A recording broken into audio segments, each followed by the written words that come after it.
who worked as police commissioner in New York City under then Mayor Rudy Giuliani, a man named Bernie Kerik, who really did lead New York City police until he himself pled guilty to 8 felonies and served years in federal prison.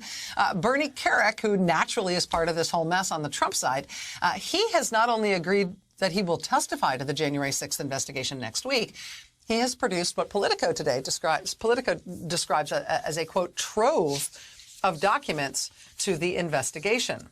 A trove of documents that includes this 22-page strategic communications plan that's dated December 27th.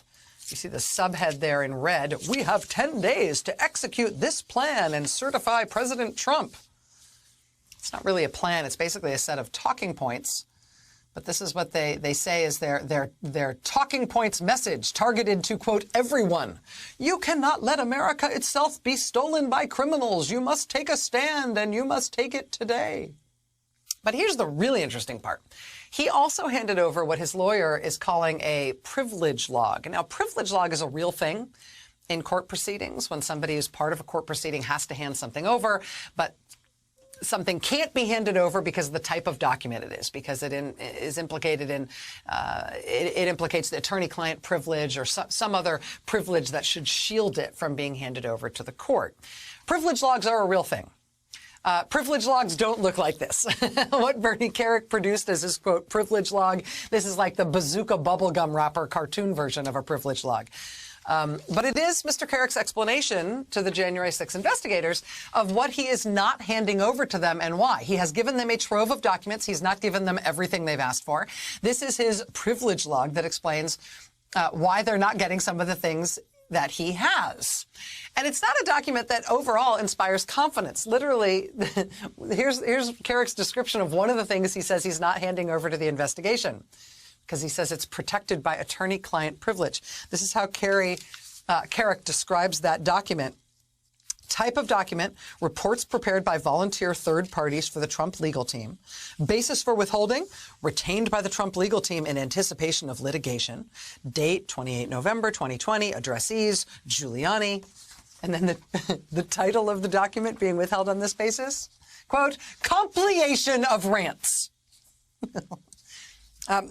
This one is a little more worrying, though.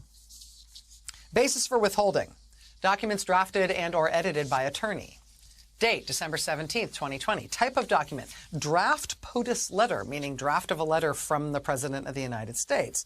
But look at the subject matter of that document, which again, Bernie Kerik says he is not handing over. Quote, draft letter from POTUS to seize evidence in the interest of national security for the 2020 elections.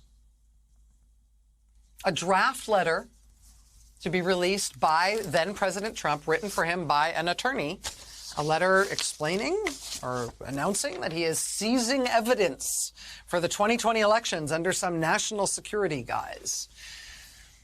You know, we had previously seen reference in the January 6th investigation to a draft executive order prepared for Trump related to the election, related to so-called election integrity. We had previously seen Trump advisors, including his former national security advisor, Mike Flynn, recommending that Trump should use the military to go seize ballots, seize elections machinery, declare martial law. But now from Bernie Kerik, of all people, we've got this new revelation. A lawyer of some stripe drafting a letter for Trump about seizing evidence related to the election. Again, this dated mid-December 2020. And Bernie Kerik says he has this document, but doesn't want to hand it over. What do we expect that will happen next? Joining us now is Nicholas Wu. He's a congressional reporter for Politico. He was first to report that Bernie Kerik had handed over documents to the January 6th investigation. Mr. Wu, thanks very much for making time to be here tonight. It's nice to have you here. Thank you. So first of all, let me ask if I've gotten any of that wrong, or if there's anything important that I've missed out in terms of what you know from your reporting, what we've learned about what Mr. Kerik has handed over to the committee. Well, Rachel, that draft letter that you brought up just now, the timing of that and the date on it is what is most interesting. So that's dated December 17th, 2020. And that's a day before Trump held an Oval Office meeting with Mike Flynn and Sidney Powell and other Trump world allies about ways to potentially seize election machines and other things that Trump saw as proof of fraud in the election. And so it's unclear exactly if these two are linked, but I mean, that's quite a coincidence with the timing. In terms of the sort of nature of these documents and the likelihood that they'll ever see the light of day, obviously Mr. Carrick has described this document about, again, a draft letter for the president about seizing evidence. We don't know more about it than that. But he's described it but not produced it, saying that it is protected by attorney-client privilege because it was drafted by a lawyer. Do we know anything about how the committee is handling that kind of an assertion? Mr. Carrick identifying that the document exists but saying that it won't be handed over, that it's protected from this kind of inquiry. Right. So Carrick's lawyer has gone back and forth with the committee on this and trying to testify to them, trying to find some sort of conditions that would make it amenable, both for Carrick to come and testify before the committee and for them to release documents, trying to figure out what could be redacted, what is not privileged, and the like. The bigger question there is, what exactly would allow Carrick to come and testify before them. He said before that he would be interested in complying with the committee. They just have concerns about, the format of it, whether it would be public and the like. But, right after we published this story, Carrick's lawyer said that the agreement with the committee to come in for an interview seemed to have fallen apart, and the committee wanted to do a deposition instead on the 13th.